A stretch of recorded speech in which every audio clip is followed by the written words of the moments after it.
मध्य प्रदेश के आदिवासी अंचलों में फैलती शराब तस्करी को लेकर कांग्रेस विधायक और आदिवासी कांग्रेस की राष्ट्रीय अध्यक्ष विक्रांत भूरिया ने सरकार पर गंभीर आरोप लगाए हैं। भूरिया ने दावा किया है कि भाजपा सरकार की मिलीभगत से आदिवासी जिलों को शराब माफियाओं का गढ़ बना दिया है, जिसको लेकर उन्होंने सरकार के सामने 4 मांगे रखी है और आदिवासी अंचलों में पूर्ण रूप से शराबबंदी की मांग की है। इसके साथ ही उन्होंने D3 अभियान को लेकर भी खास चर्चा की। शराब पर प्रतिबंध लगना चाहिए। महुए की शराब जो कि धार्मिक और पारंपरिक रूप से पारंपरिक प्रक्रियाओं में उपयोग होती है, उसके अलावा सभी शराबों पर प्रतिबंध लगाकर बंद करना चाहिए। और जिस तरह से ये टेंडर बांट रहे हैं, एक बहुत बड़ी विसंगति मैं आपको बताऊंगा कि झाबुआ अलीराजपुर आदिवासी जिला है, वहां पर 400 करोड़ का ठेका जाता है।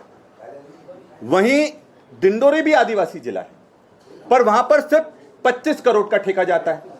तो जब दोनों जिले अगर आदिवासी हैं, तो एक तरफ 25 करोड़ का ठेका, एक तरफ 400 करोड़ का ठेका। और ये आपको बता दूं, ये कोई 200, 300, 400, 500 करोड़ का खेल नहीं है, ये 20,000 करोड़ का खेल है। जो पूरे वेस्टर्न मध्य प्रदेश में जो ये खेल चल रहा है, ये पूरा 20,000 करोड़ का खेल चल रहा है। और पूरा जो शराब है वो गुजरात जा रहा है। इसमें प्रधानमंत्री जी और अमित शाह जी को भी स्पष्टीकरण देना चाहिए कि गुजरात ड्राई स्टेट है या नहीं है, या फिर ये सबके लिए ड्राई स्टेट है और बीजेपी के लिए ड्राई स्टेट नहीं है, क्योंकि उसका पूरा जो चंदा है, जो पूरा टैक्स है, वो वसूल करने का काम भाजपा की सरकार कर रही है। अंत में जो 4 प्रमुख मांगे हैं हमारी, मैं वापस से दोहराता हूं कि आदिवासी क्षेत्रों में शराब पर प्रतिबंध लगे, महुए की शराब के अलावा, क्योंकि वो पारंपरिक रूप से हमारे पूजा अर्चना के कार्यों में उपयोग होती है। गुजरात के बॉर्डर पर जितने ठेके हैं उनको रोका जाए, उनकी निगरानी करी जाए। अगर रोक नहीं सकते तो निगरानी तो करो। आपको जब रूट पूरे दे दिए गए हैं कि इन रूटों से शराब जा रही है, तो आप उस पर रोक क्यों नहीं लगा रहे हो? इन पर आप सीसीटीवी कैमरे लगाओ ना, तो दूध का दूध और पानी का पानी हो जाएगा कि कहां पर शराब की गाड़ी जा रही है कि नहीं जा रही है। शराब, तीसरी जो मांग है, शराब तस्करी में जो सिर्फ ड्राइवर पर कार्रवाई होती है, आप उनके मालिकों और ठेकेदारों पर जब तक कार्रवाई नहीं करोगे, तब तक ये धंधा नहीं रुकने वाला है। और इसमें सब मिले हुए, प्रशासन, शासन, सरकार, ठेकेदार, और ये पूरा एक सिंडिकेट बनकर काम कर रहे हैं। और चौथी जो सबसे महत्वपूर्ण मांग है, जो आदिवासी समाज ने D3 की जो मुहिम शुरू करी है, जिसमें दहेज बंद करना, जिसमें दारू बंद करना, जिसमें डीजे बंद करना, इसका समर्थन सरकार को भी आगे आकर करना चाहिए। और सिर्फ जो सरकार जो शराब पर प्रतिबंध है, वो सिर्फ आपके धार्मिक स्थलों तक सीमित नहीं रहना चाहिए, वो आदिवासी अंचलों में भी प्रतिबंधित करना चाहिए, क्योंकि हमारा आदिवासी बहुत गरीब है, पलायन कर रहा है।